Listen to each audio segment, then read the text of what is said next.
تعبدوا الشيطان إنه لكم عدو مبين وأن اعبدوني هذا صراط مستقيم ولقد ضل منكم جبلا كثيرا أفلم تكونوا تعقلون هذه جهنم التي كنتم توعدون اصلوها اليوم بما كنتم تكفرون اليوم نختم على 2021 yılı Ramazan ayının son günlerinde işgalci Siyonist İsrail rejimi Mescid-i Aksa'daki işgali derinleştirmek ve kadim Kudüs şehrinin Şeyh Cerrah mahallesinde işgalini yaygın hale getirmek istedi.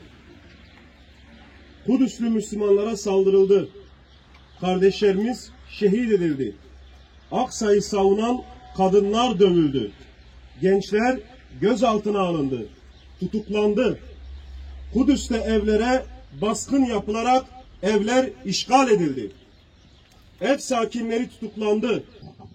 Gazze işgalci Siyonist rejim tarafından bombalandı. İşgalci Siyonist rejim Filistin'de 253 kişiyi şehit etti.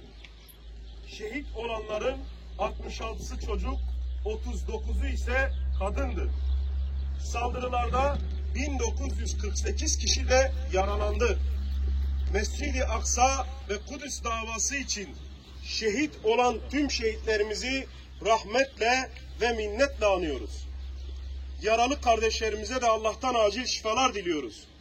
Geçmişte olduğu gibi Filistin halkına ve özelde Gazze halkına ve direnişine umut olan Müslüman halkımızı bugün de yaraları sarmak için insani yardım kuruluşları aracılığıyla Filistin'e yardım etmeye ve umut olmaya davet ediyoruz.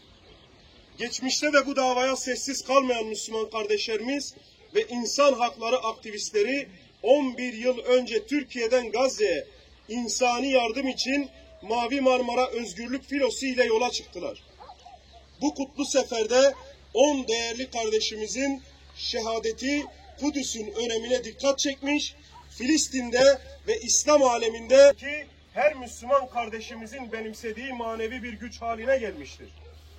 Bu birlik ve beraberlik özgür Kudüs yolunda büyük bir ivme kazandırmış ve kazandırmaya da devam etmektedir. Ancak Gazze abluka altındadır. Kara, deniz ve hava koridorları kapalı bulunmaktadır. Bugün bu kutlu seferin şehitleri ve Şehit Ali Haydar Bengi Filistin ve tüm dünyada hayırla ve minnetle yad edilmektedir. Mavi Marmara'nın şehitleri tüm dünyada unutulmaz bir kardeşlik destanının kahramanları olarak hatırlanıyor. Mavi Marmara şehitlerinin şehadetiyle beraber Türkiye ile Filistin arasında sağlam ve yıkılmaz bir köprünün var olduğu, bu bağın daha da güçlendiğine tüm dünya Müslümanları şahit olmuştur.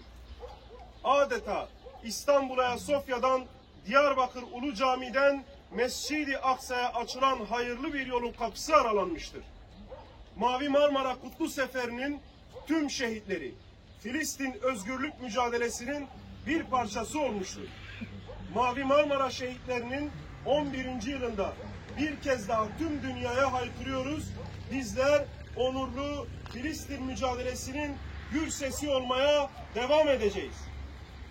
Bizler insanlık dışı muamelelerle kuşatılan Gazze'yi, işgal edilmiş Kudüs'ü, Mescid-i Aksa'yı ve tüm Filistin'i insanlık onuru adına özgürleştirmek için yola çıkmış kişiler olarak bu amaca ulaşmadan yolumuzdan dönmeyeceğimizi bir kez daha tüm dünyaya ilan ediyoruz.